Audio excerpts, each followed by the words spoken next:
বর্ধমানের বড় নীলপুরে আদি ঢাকেশ্বরী বস্ত্রালয় হয়তো এখনও অনেকের কাছেই অজানা, কারণ এটা বেশি দিনের নয়, মাত্র 1 বছর আগেই ওপেনিং হয়েছে।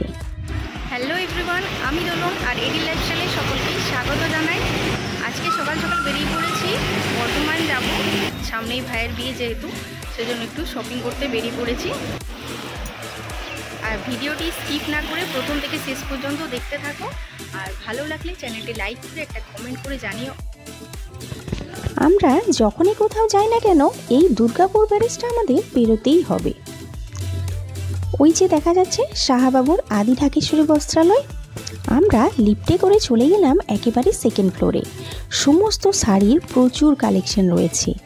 গিয়েছিলাম শাশুড়ি মা, আমি, বরমশাই আর মামা শ্বশুরের যেহেতু এখানেই থাকেন, তাই উনিও আমাদের অনেকটা সময় সাথেই ছিলেন। আমরা আমাদের কাজ শুরু করে দিলাম। নতুন বইয়ের জন্য শাড়ি বাছাই করতে করতে প্রায় খানিক সময় এই দোকানটাতেই কেটে গেল। শাহবাবুর এই শপটি বর্ধমান ছাড়াও কলেজ স্ট্রিট, বহরমপুর, শিলিগুড়ি এবং ঢাকা জেলাতেও ব্রাঞ্চ রয়েছে।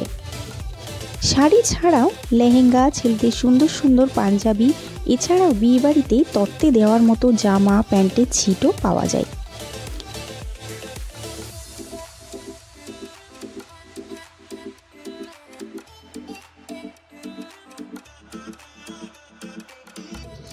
সবাই বলবে যে আমি এখানে কোনো শাড়ি নিলাম কিনা, কই দেখালাম না তো। না না, এখানে নয়, আমার তো 1 বছর আগেই কলকাতাতেই মার্কেটিংটা সেরে ফেলা হয়েছে। সব কটাই নিজে হাতে দেখে শুনে পিকো এবং ফলস বসিয়ে একেবারে গুছিয়ে রেখে দিয়েছি। বিয়েবাড়িতে পরেই একেবারে সকলকেই সারপ্রাইজ দেব।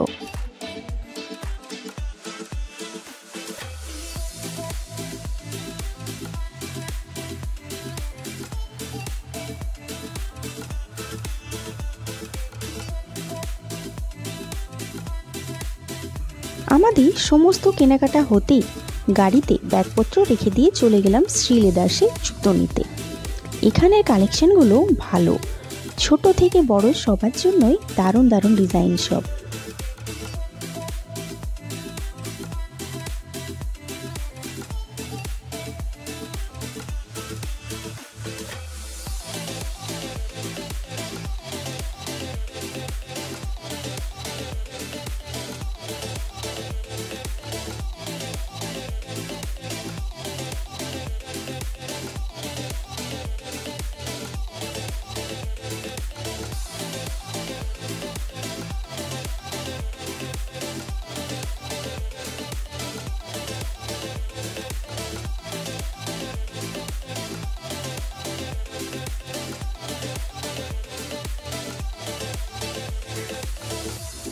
পঁচাশি বছর ধরে কার্জন গেট বলে একটা জায়গা আছে এই বর্ধমানে। রামপ্রসাদের শরবত ও লস্যি খুবই বিখ্যাত। আমরা মাটির ভাঁড়ে করে বেশ পুরো পুরো কাজু, কিশমিশ, পেস্তা দেওয়া একটা লস্যি খেলাম, বেশ সুস্বাদু। এরপর এখান থেকে আমরা বেরিয়ে গেলাম।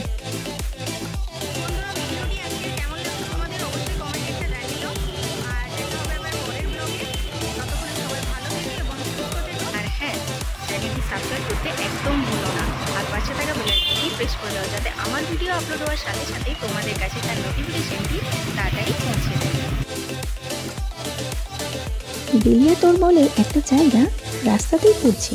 ওই যে দোকানটা দেখা যাচ্ছে, লালু চা মেচা, এখানে চপটা কিন্তু খুব সুস্বাদু। কিছুক্ষণ দাঁড়িয়ে একটা গরমাগরম চপ খেয়ে নিই, তারপর এখান থেকে আমরা বাড়ির উদ্দেশ্যে রওনা দিলাম।